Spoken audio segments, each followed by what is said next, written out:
आप सभी लोगों का स्वागत है फिर से एक बार इधर क्रिक जोन में। आशा करता हूं आप सभी लोग सही सलामत होंगे। तो चलिए शुरू करते हैं आज का वीडियो। बहुत ही रोमांचक मुकाबला रहा। हालांकि एशिया कप का जो सुपर 4 राउंड का मुकाबला कल से शुरू हो गया था, उसका पहला मुकाबला था अफगानिस्तान बनाम श्रीलंका के बीच और श्रीलंका ने यह क्या खूब वापसी दिलाई। श्रीलंका ने सुपर 4 में अपने आप को, वहीं पे अगर देखें तो श्रीलंका ने ही टॉस जीता था। टॉस जीत के पहले गेंदबाजी का फैसला किया था और वही देखे तो शारजाह का मैदान था। शारजाह के मैदान में पहले जो एक दो मैचेस देखे गए थे, उसमें से दूसरी बल्लेबाजी करते हुए टीम फंस रही थी, जहां पे अगर देखे तो उसके बावजूद भी अपने आप को बैक किया। श्रीलंकाई कप्तान दसुन शनका ने अपने बल्लेबाजी को बैक किया, ताकि क्योंकि आपको पता होगा ये बल्लेबाजी उनका बहुत ही मजबूत पक्ष है इस एशिया कप में बनस्पत गेंदबाजी के। हालांकि देखे तो शारजाह जैसे मैदान था, शारजाह के जैसे पिचेस थे जो पहले एक दो मैचेस में बिहेव दिखा था, क्योंकि बॉल नीचे रहता था और वहीं पे अगर देखे तो दूसरे बल्लेबाजी करना बहुत ही मुश्किल होता था, जहां पे रन चेज करना भी बहुत ही मुश्किल होता था, क्योंकि गेंद बल्ले पे अच्छी तरीके से आती नहीं थी। लेकिन ऐसा नहीं हुआ कल के मुकाबले में, जहां पे अगर देखे तो पहले तो बल्लेबाजी की अफगानिस्तान के रहमानुल्लाह गुरबाज और हजरतुल्लाह जज़ाई ने क्या शानदार शुरुआत दी। जहां पे अगर देखे तो रहमानुल्लाह गुरबाज ने 45 गेंदों में महज 84 रन बना दिए। वहां पे अगर देखे तो शानदार छक्के और चौके की इनिंग्स दिखाई दी और सिंगल्स डबल्स भी खेल रहे थे अच्छी तरीके से। और ऐसा शारजाह जैसे पिच में जो कि गेंद आपके तरफ धीमी आ रही हो और वहां पे आपको सिंगल्स डबल्स ढूंढना भी चाहिए, क्योंकि छक्के और चौके पे आप ज्यादा रिलाई नहीं कर सकते थे। वहीं पे शानदार प्रदर्शन किया। रहमानुल्लाह गुरबाज ने आखिर तक खेलना चाहा, लेकिन वैसा नहीं हो पाया। 84 रन पे आउट हो गए।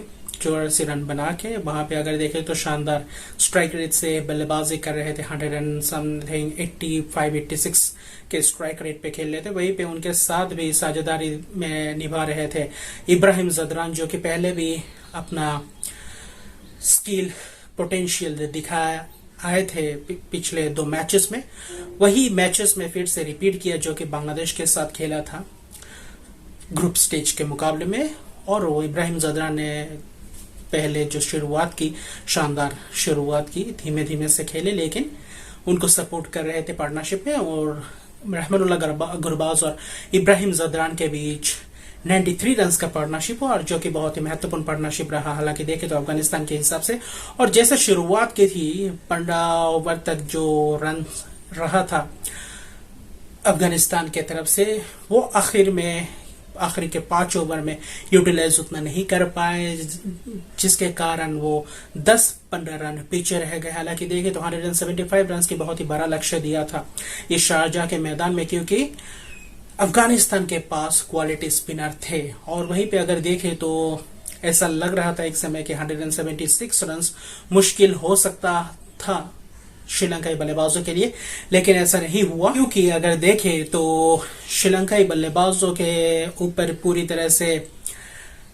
डिपेंड थे श्रीलंकाई टीम, क्योंकि श्रीलंकाई बल्लेबाजी बहुत लंबी थी, 8-9 तक बल्लेबाजी थी। और वहां पर अगर देखें तो बांग्लादेश के साथ भी बल्लेबाजी के कारण ही, अच्छे प्रदर्शन करने के कारण ही सुपर 4 में उनको प्रवेश करने का मौका मिला। वरना अगर दूसरी गेंदबाजी करते हुए मौका मिलता बांग्लादेश के साथ तो शायद रिजल्ट कुछ अलग ही होता।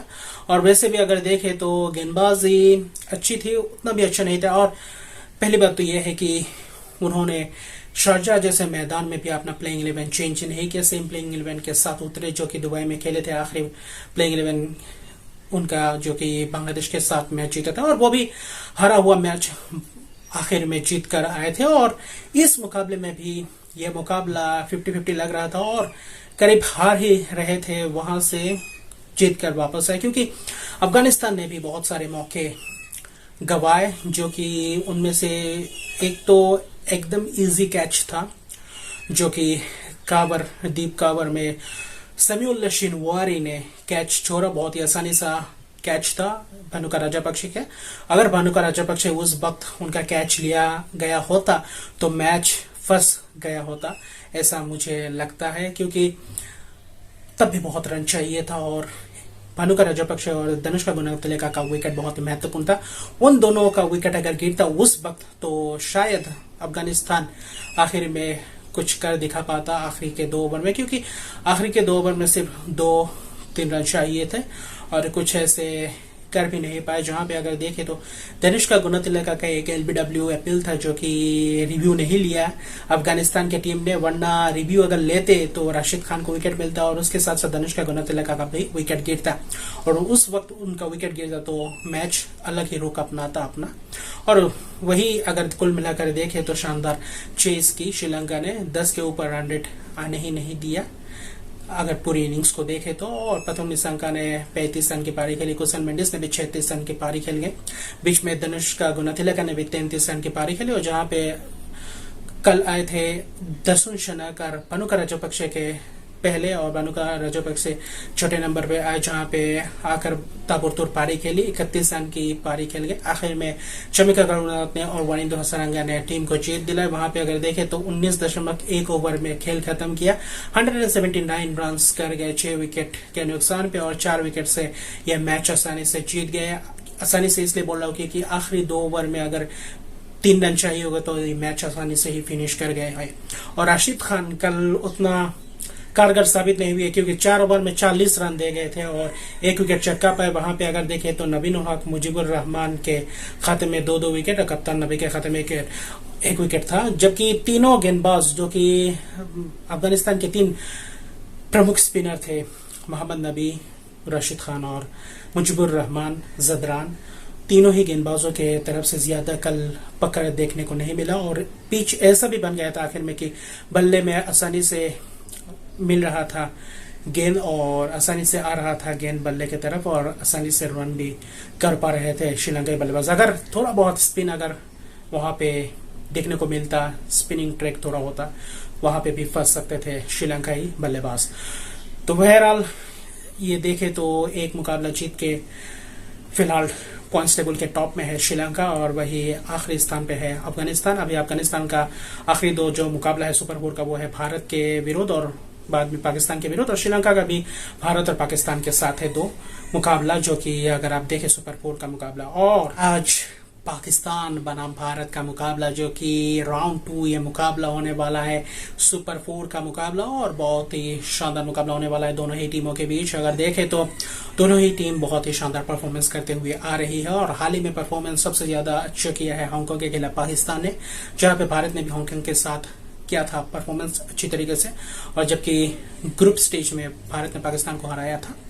लेकिन इस वक्त इस राउंड 2 में जो सुपर 4 में मुकाबला होने वाला है भारत बनाम पाकिस्तान के बीच, ये बहुत ही दिलचस्प और रोमांचक मुकाबला होने जा रहा है, क्योंकि अगर देखें तो उनके गेंदबाज, पाकिस्तानी गेंदबाजों की तरफ देखें तो बहुत ही शानदार परफॉर्मेंस करते हुए आ रहे हैं और उनके गेंदबाज पूरे फॉर्म में दिख रहे हैं। हालांकि देखें तो भारत के गेंदबाज भी अच्छी तरीके से गेंदबाजी करते हुए आ रहे हैं, लेकिन तेज गेंदबाजी जो कि आवेश खान एक कमजोर पक्ष है भारत के लिए, जो आज देखने को मिल सकता है, क्योंकि तेज गेंदबाज आपका बैकअप नहीं है।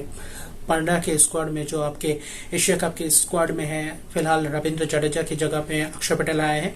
वहां पे अगर पाकिस्तान की तरफ देखें तो पाकिस्तान की तरफ से भी शाहनवाज दहानी आज के मैच में नहीं है, क्योंकि चोटिल है, शायद प्रैक्टिस में इंजर्ड हुआ है। तो अभी बाद में पता चलेगा कि स्क्वाड से एशिया कप से बाहर गए हैं या नहीं, क्योंकि ये तो बाद में ही पता चलेगा। फिलहाल आज शाहनवाज दहानी के जगह कौन खेलता है ये तो बाद में पता चलेगा। पहले भारत की तरफ रुख करते हैं, जो कि भारत के प्लेइंग 11 क्या आज चेंजेस देखने को मिल सकते हैं। एक तो चेंजेस जरूर होगा, जडेजा की जगह आपको अक्षर पटेल को डालना पड़ेगा, और वहीं पे अगर देखें तो क्योंकि जडेजा लेफ्ट हैंड गेंदबाज थे, स्पिनर थे, वही अक्षर पटेल आपको रिप्लेस करते हुए नजर आएंगे, लाइक टू लाइक रिप्लेसमेंट। और दूसरी तरफ देखें तो बल्लेबाजी अच्छी करनी पड़ेगी, क्योंकि इस सुपर 4 मुकाबले में आपको पहले मुकाबले में बहुत ही तगड़ा कमबैक करना पड़ेगा। और केएल राहुल के परफॉर्मेंस पे थोड़ा बहुत सवाल और निशान है, लेकिन केएल राहुल, मुझे आज ऐसा लग रहा है कि केएल राहुल फॉर्म में वापस आएंगे और अच्छे प्रदर्शन करके दिखाएंगे इस मुकाबले में, इस हाई वोल्टेज मैच में, जो कि भारत के लिए भी बहुत बड़ा मुकाबला है और वही पाकिस्तान के लिए और पूरे फैंस के लिए, क्योंकि आज रविवार का दिन है और सुपर संडे होने वाला है। ऐसा हम सबको आशंका है कि ऐसा ही हो, आखिरी तक मुकाबला चले। वही देखे तो टॉस भी बहुत ही महत्वपूर्ण रहने वाला है, क्योंकि ये मुकाबला दुबई में खेला जाने वाला है और फिलहाल दुबई में करीब 3-4 मैचेस खेले गए हैं और वहां पे यूज्ड पिचेस ही मिलेंगे आपको। क्या स्पिनर कारगर साबित हो सकते हैं इस मुकाबले में, क्योंकि भारत के प्लेइंग 11 की तरफ अगर आप रुक करें तो रोहित शर्मा, केएल राहुल तो ओपन करेंगे ही मेरे हिसाब से, क्योंकि उसमें कोई छेड़खानी नहीं करेंगे आज के मुकाबले में। और वही दूसरी ओर देखें तो तीसरे नंबर पर विराट कोहली होंगे, चौथे नंबर पर सूर्य कुमार यादव, पांचवें नंबर पर हार्दिक पांड्या और छठे नंबर पर क्या ऋषभ पंत और दिनेश कार्तिक एक साथ प्लेइंग 11 में दिखाई दे सकते हैं या नहीं। अगर ऋषभ पंत और दिनेश कार्तिक अगर आज के मुकाबले में दोनों को मौका मिलता है तो भारत के लिए थोड़ा बहुत प्रॉब्लम हो सकता है, क्योंकि आज एक चीज है कि आवेश खान खेलेंगे या नहीं, उस पर थोड़ा बहुत सवाल है, क्योंकि वो थोड़े बहुत बुखार था उनको कल पिछले दिन और आज उनका फिर से टेस्ट किया जाएगा और आज भी बुखार रहता है, तो आज के मुकाबले में अवेलेबल नहीं होंगे। और आवेश खान अगर अवेलेबल नहीं हुए आज के मुकाबले में तो मुश्किलात और भी बढ़ जाएंगे, क्योंकि आपके पास बैकअप तेज गेंदबाज नहीं है।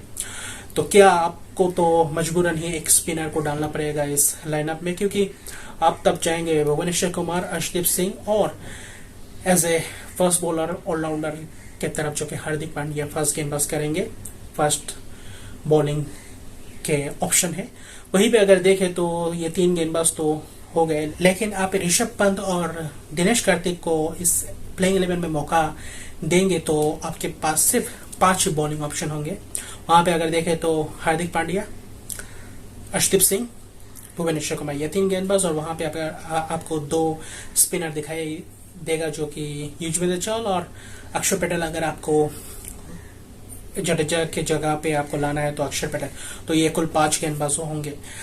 और अगर दिनेश कार्तिक और ऋषभ पंत में से कोई एक खेलता है, हालांकि मुझे लग रहा है दिनेश कार्तिक को मौका मिलेगा इस मुकाबले में भी, क्योंकि ऋषभ पंत का फिलहाल जगह नहीं बन रहा है इस प्लेइंग 11 में, क्योंकि आपको पता होगा ग्रुप स्टेज में जो कि पाकिस्तान के साथ मुकाबला था वहां पे भी आपने दिनेश कार्तिक को डाला था प्लेइंग 11 में और as a first choice wicket keeper के तौर पर खेले थे और एज ए फिनिशर।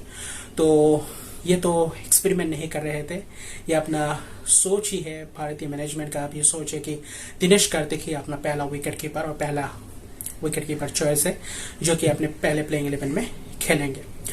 तो उस मद्देनजर को रखते हुए अगर देखें तो रोहित शर्मा, केएल राहुल, विराट कोहली, सूर्य कुमार यादव, हार्दिक पांड्या, दिनेश कार्तिक 6 हो गए।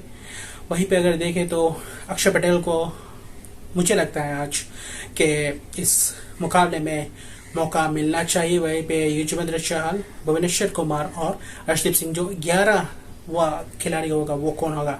क्या अश्विन हो सकते हैं? अश्विन अगर होंगे तो एक आपको बल्लेबाजी का ऑप्शन भी मिलेगा। और क्या विष्णु शायद ही होंगे? मुझे तो नहीं लगता, मुझे लगता है दीपक हुडा और अश्विन में से कोई एक हो सकता है अगर अक्षर पटेल खेला तो। अगर अक्षर पटेल नहीं खेला तो रवि बिश्नोई के साथ भी जा सकते हैं और दीपक हुडा अगर आए तो आपको बैटिंग का भी ऑप्शन मिलेगा और गेंदबाजी 1-2 ओवर करके आपको देंगे।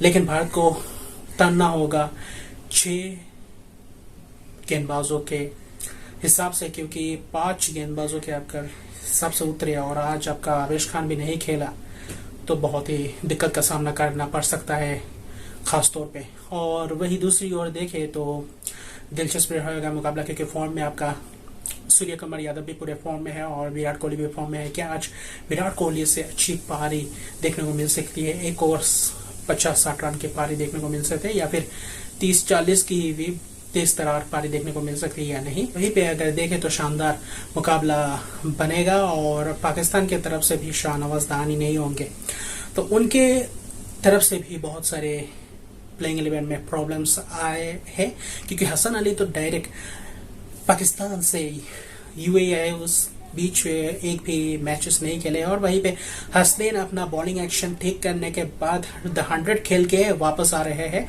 इंटरनेशनल क्रिकेट में, जो कि अपना बॉलिंग एक्शन ठीक करने के बाद पहला इंटरनेशनल मुकाबला खेलेंगे अगर आज मोहम्मद हसनैन को मौका मिलता है तो। अगर मौका नहीं मिलता है तो हसन अली को मौका मिलेगा। और मुझे लगता है हसन अली और हसनैन में से ये इस प्रेशर मुकाबले में और हाई वोल्टेज मुकाबले में एक्सपीरियंस के साथ ही जाएंगे पाकिस्तान के टीम मैनेजमेंट, और मुझे लगता है हसन अली ही खेलेंगे आज के मुकाबले में। और वही दूसरी ओर देखें तो उनका तो प्लेइंग 11 वैसा ही शायद रह सकता है, क्योंकि फिलहाल बताया जा रहा है कि लोग मांग कर रहे हैं कि फकर जमान को ओपन करवाया जाए और पावर प्ले का वो जो एडवांटेज है वो लिया जाए, क्योंकि रिजवान हालांकि स्कोर तो कर रहे हैं लेकिन रिजवान भी उस फ्लो में नहीं दिख रहे हैं, क्योंकि वो पावर प्ले का लाभ नहीं उठा पा रहे हैं जैसा पावर प्ले में पाकिस्तान को फायदा होना चाहिए। तो ऐसा मुझे नहीं लग रहा है कि फकर जमान को आज ओपन करने को मिलेगा। वैसा ही ओपन अप करने जाएंगे मोहम्मद रिजवान और कप्तान बाबर आजम। वही तीसरे नंबर पे फकर जमान।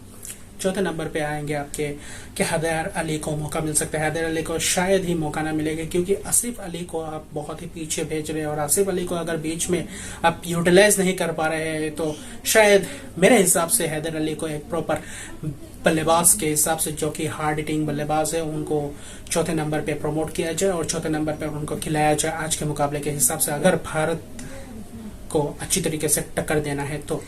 और कुल मिलाकर देखें तो खुशदिल शाह, इफ्तिकार अहमद को तो मौका शायद ही ड्रॉप करेंगे, ये तो मुझे नहीं लग रहा है आज के मुकाबले में। वही प्लेइंग 11 ही शायद उतरेंगे, सिवाय शाहनवाज दहानी के जगह पे हसन अली को आपको देखने को मिलेगा। और वही या फिर स्पिन अगर ट्रैक हुआ, अगर स्पिनर के हिसाब से जाते तो क्या उस्मान कादिर को मौका मिल सकता है इस मुकाबले में, ये तो बाद में ही पता चलेगा। हालांकि उसके बाद आसिफ अली है, और जबकि शादाब खान और मोहम्मद नवाज और वही नसीम शाह और हरीश राव के साथ ही उतरेंगे। 3 fast bowling option, Hasan Ali ही शायद जाएंगे इस मुकाबले में खेलेंगे, और वही 2 शादाब खान, मोहम्मद नवाज ये खेलेंगे। और इफ्तिकार अहमद को अगर मौका मिला तो 1-2 ओवर उनसे भी डलवाएंगे। तो देखते हैं कैसा होता है मुकाबला, और पूरा ही भरपूर आनंद होने वाला है इस मुकाबले को देखकर। और आशा करता हूँ ये नाइल बैटिंग फिनिश हो, जैसे कि ग्रुप स्टेज में ये मुकाबला हुआ था। और आज मैं अपने हिसाब से भारत की तरफ थोड़ा बहुत एज है, क्योंकि परफॉर्मेंस तो करते आ रहे हैं। हाँ, बल्लेबाजी फिलहाल क्लिक नहीं कर रही है ओपनिंग, जो कि रोहित शर्मा और केएल राहुल। आज मुझे लग रहा है रोहित शर्मा केएल राहुल अच्छी पारी खेलेंगे और बहुत लंबे स्कोर होगा। और अगर भारत ने अगर आज भी चेस किया तो चेज में शायद ही मुझे लगता है आज बहुत अच्छी तरीके से चेज करेंगे, और हार्दिक पांड्या अच्छी तरीके से गेंदबाजी करना पड़ेगा आज उनको ऐसे बड़े मुकाबले में। उनसे भी विकेट की उम्मीद रहेगी, और अर्शदीप सिंह को अच्छा गेंदबाजी करना पड़ेगा। और वही देखें तो हमारे भारत के टीम से जो कि एक्सपेक्टर रहेंगे आज भी, मैं मानता हूँ सूर्य कुमार यादव और केएल राहुल अगर ओपनिंग में अगर 5-6 ओवर आहिस्ते ही खेले जाए, लेकिन बाद में आखिर तक खेले तो बहुत लंबा पारी खेल सकते हो। हमें तो पता है कमाल लाजवाब केएल राहुल, ऐसे ही नहीं बोला जाता है उनको। और वही दूसरी तरफ देखते हैं बाबर आजम, क्योंकि बाबर आजम दोनों ही मुकाबले में कुछ खास नहीं कर पाए। एक मुकाबले में 10 और एक मुकाबले में 8 रन करके आउट हो गए। क्या उनका फॉर्म वापस आ सकता है या नहीं उस मुकाबले में, ये भी देखने को दिलचस्प रहेगा। और विराट कोहली आज क्या कर पाते हैं, रोहित शर्मा क्या कर पाता है, कप्तानी का प्रेशर क्या सच में अभी इस एशिया कप के टूर्नामेंट में प्रेशर देखने को मिला, या फिर वही अप्रोच के साथ जाएंगे जो कि वो बोलते आ रहे हैं कि हम अटैकिंग अप्रोच के साथ जाएंगे वर्ल्ड T20 वर्ल्ड कप से पहले, वैसे ही अप्रोच के साथ खेलेंगे, देखने को मिलेगा। ये दिलचस्प रहेगा। तो मिलते हैं अगले वीडियो में, और इस मुकाबले के बाद आपके साथ फिर से रूबरू होंगे। तो अभी के लिए इतना ही। अगर अभी तक मेरे चैनल को सब्सक्राइब नहीं किया तो मेरे चैनल को सब्सक्राइब कर दीजिए, नोटिफिकेशन के बेल को दबा दीजिए ताकि मेरा वीडियोस आप तक पहले पहुंचे। लाइक शेयर कमेंट जरूर कीजिए। तब तक के लिए गुड बाय।